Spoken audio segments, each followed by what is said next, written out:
What if I told you that the Avatar movie we watched wasn't actually the movie the creators originally planned to make? As incredible as the final film looked, it almost told a very different story. Entire characters disappeared. Emotional moments were removed. Even major story ideas were rewritten after production had already begun. And the craziest part? Most fans have no idea these deleted scenes even exist. Over the last few years, concept artists, animators, directors, and even Avatar's original creators have slowly revealed pieces of the movie that never made it to the screen. Through interviews, production artwork, convention panels, and behind-the-scenes material, we've finally started seeing what was left behind. And honestly, some of these deleted ideas could have made the movie even better. Today, we're uncovering those hidden pieces one by one, not just to see what was removed, but to understand why those decisions were made and how they could have completely changed the story we know today. Let's start with one of the biggest questions fans asked after leaving the theater. Where was Suki? For many Avatar fans, Suki isn't just another supporting character. She's brave, loyal, incredibly skilled, and over time she became an important part of Team Avatar. So when the movie barely showed her, only giving her a quick appearance, it immediately caught people's attention. At first, many viewers assumed the filmmakers simply forgot about her. But that wasn't the case at all.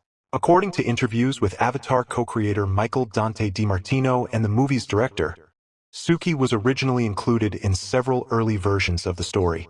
They experimented with different ways of bringing her into the adventure, but every version created the same problem: time.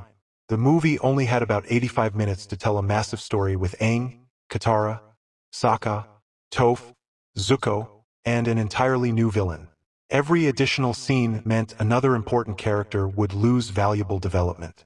Eventually, the creators made the difficult decision to remove Suki from the main storyline. Instead, they imagined that while Team Avatar was dealing with the film's main conflict, the Kyoshi warriors were out protecting civilians in other parts of the world. From a storytelling perspective, that explanation actually makes sense.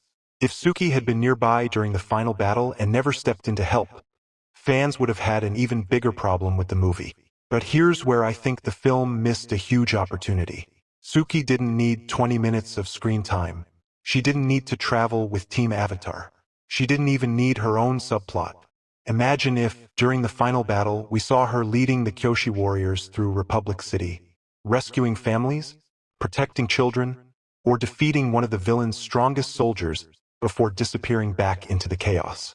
That single moment would have reminded audiences that she was still fighting for the world, even if she wasn't standing beside Aang. Sometimes just 60 seconds can make a character feel unforgettable. And honestly, I think fans would have loved that version. But believe it or not, removing Suki wasn't the biggest change this movie went through. Not even close. Because while the film was already deep into production, the creators made a decision that almost never happens in animation. They completely changed the main villain. And once you see who originally stood in Aang's way, you'll understand just how different this movie almost became. If removing Suki surprised you, what happened next is almost impossible to believe.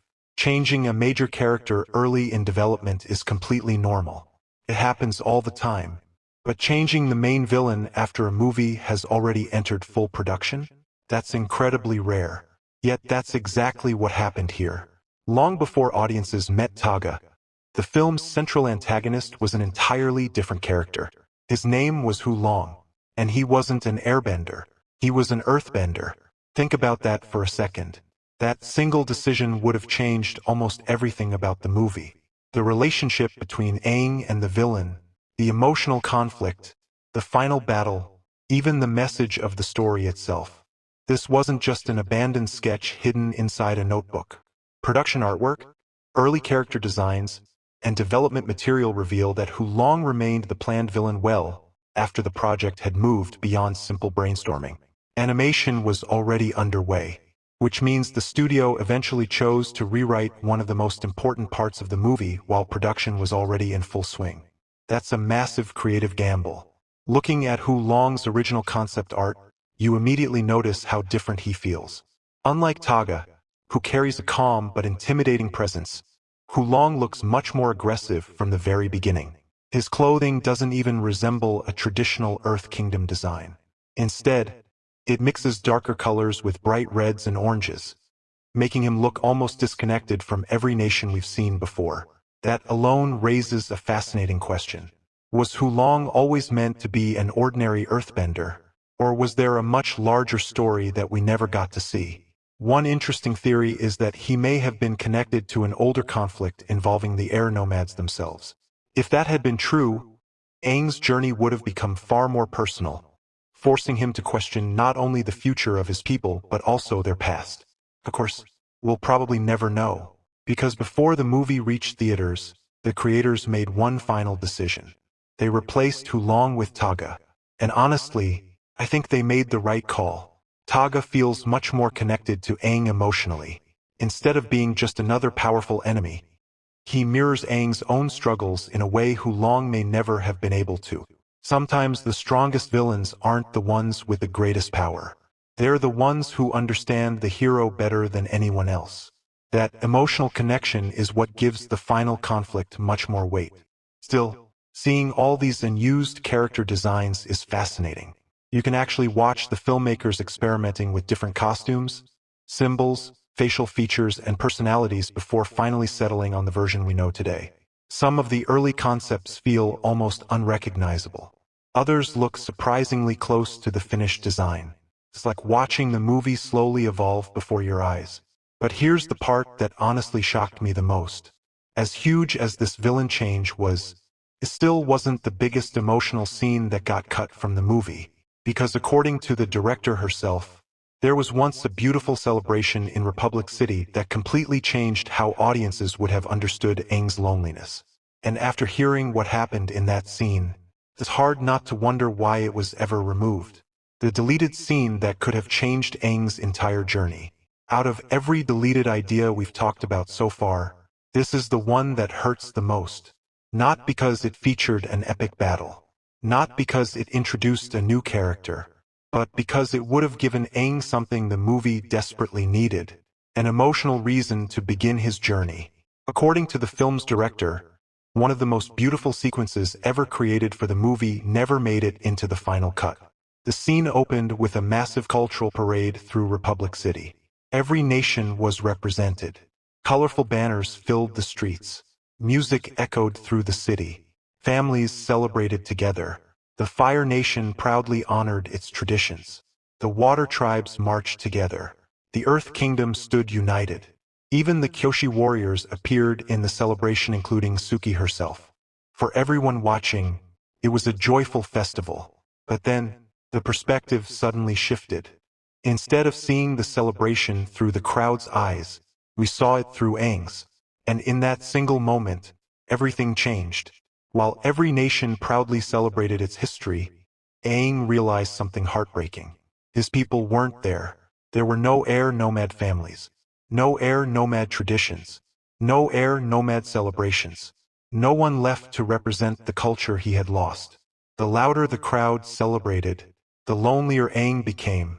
Such a simple idea, yet emotionally, it might have been one of the strongest scenes in the entire movie.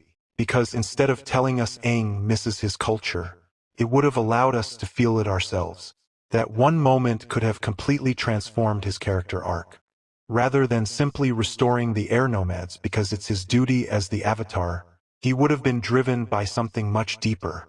Grief, identity, the fear that an entire civilization might disappear forever. Suddenly, every decision he made afterward would have carried much greater emotional weight. Every temple he visited, every memory he protected, every step toward rebuilding his culture, would have felt personal. And honestly, I think this scene could have tied the entire movie together. But the deleted ideas didn't stop there. Another concept almost pushed Aang's story even further into adulthood. For years, fans believed it was just another internet rumor.